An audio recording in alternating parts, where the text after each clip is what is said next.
Hello everyone, welcome to my channel. My name is Bhagavad Wankade.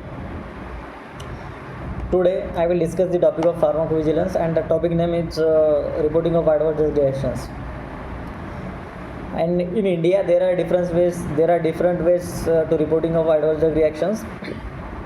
In this topic I will discuss about the types of adverse reactions, how its reports, and what are the time periods for the reporting of adverse reactions. These all things are discussed in this topic.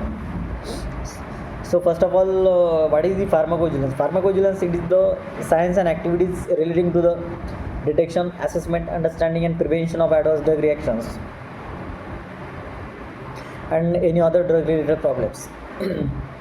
Basically, detection and assessment of adverse drug reaction done by the HCPs, healthcare professionals, and prevention of adverse drug reaction, it is done by the regulatory authorities. After that, we will discuss about what are the methods involved in reporting of adverse drug reactions. In India, adverse drug reactions can be reported to the Pharmacovigilance Program of India (PVPI) in several ways.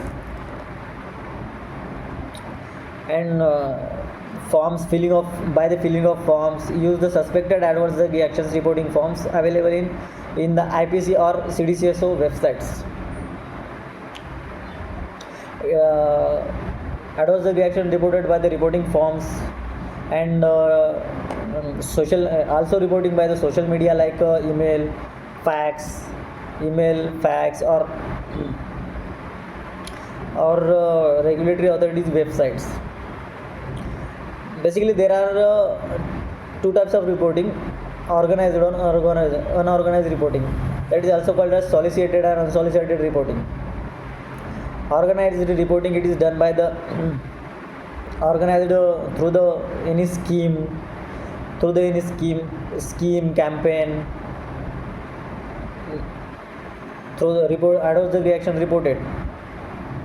And unorganized reporting, it is the spontaneous reporting whenever the adverse drug reaction causes life-threatening reactions, or it can also cause death of the patients or fatal conditions. In that condition, quick reporting are done. That is also called as spontaneous reporting.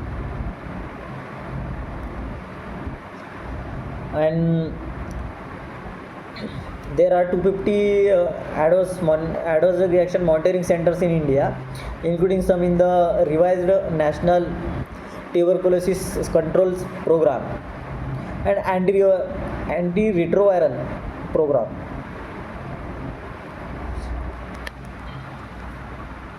Adverse drug reactions, there are different types of adverse drug reactions are involved, in which we have discussed the classification of adverse drug reaction.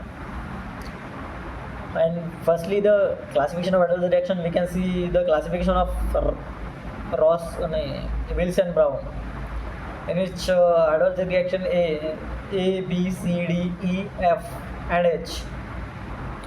A means augmented adverse reaction, it can be pharmacologically predictable, and B means bizarre type of adverse reaction. It is not pharmacologically predictable. It is caused due to allergic reactions due to the suspected drug. And C for chronic reaction.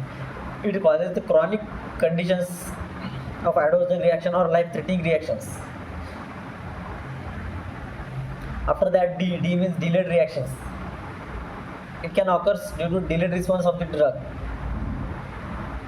E means end of treatment. After the end of treatment, whenever the treatment is end, after that withdrawal symptoms shown by some drugs, and that is also called as adverse drug reactions.